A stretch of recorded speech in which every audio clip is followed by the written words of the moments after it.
team. This is your lesson 1 for unit 5, first day of fractions, which is the most fun unit in all of 3rd and 4th grade. Moni, you got to be part of 4th grade's fraction unit, and Patrice, this is when you were fully in it to win it. So today, we're identifying and representing unit fractions using models, pictures, and fraction notation. Your kiddos are coming to you with previous fraction knowledge, which is awesome. So you'll have to do less, but please be cognizant, like they have obvious gaps that we've seen, mostly in explaining their thinking. So today kids need to know a fraction is the relationship between parts in a whole. A unit fraction is a fraction with a numerator of 1 and the smallest fraction for any denominator. The denominator is the number on the bottom that tells us the total number of equal parts in the whole, and the numerator is the number on the top that tells us the number of parts we're referring to. This is the language you have to use today in order for them to have an academic discourse that's effective. And so let's actually start with, we're gonna do big idea, new skill. Then we're gonna get to key scholar thinking and the questioning sequence we wanna use. In order for us to be able to do that, we're gonna need to start with solving and getting comfortable with our problem types.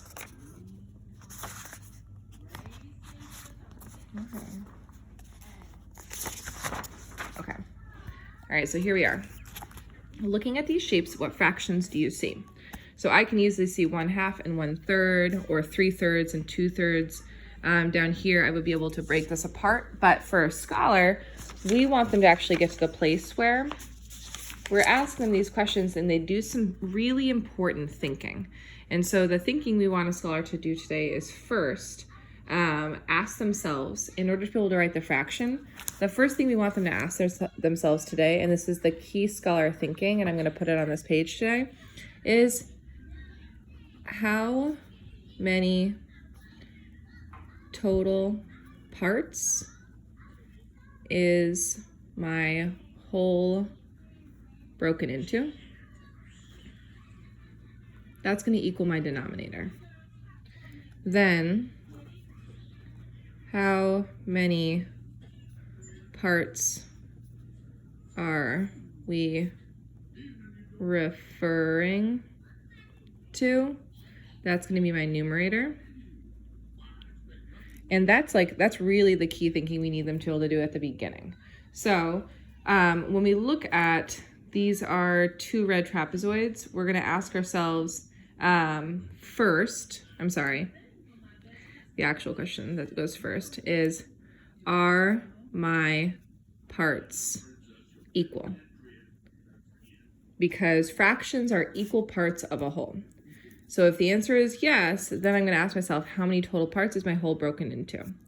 I notice that there's 2 parts, and I could label them 1, 2, or on the side I can write 2 parts. So I know my whole is broken into 2 parts. So the denominator for each of my parts is going to be 2. How many parts here? Just 1. How many parts here? Just 1. That's the part that we're referring to. So a fraction always has a number on the top. This represents the numerator. It's how many parts we're referring to. And the number on the bottom is how many total parts were in that whole. That's what you just saw me model, the 2 parts. The 1 part referred to, the 1 part referred to. This is when you can stamp, and this is just key language, a unit fraction. And I'm gonna pull it from the, unit fraction is a fraction with a numerator of 1.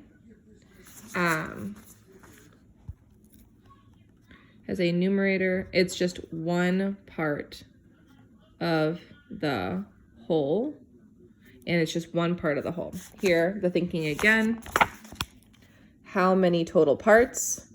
3 parts. So my denominator becomes 3. Sorry, first question I asked myself, are the parts equal? How many total parts? And then how many parts we're referring to? Just here is 1, just here is 1, just here is 1. This becomes a unit fraction, unit fraction, unit fraction. So right now you've given them the language of unit fraction, denominator, and numerator. But what we need to say today is, before we even get going, is a fraction is the relationship between a part and the whole.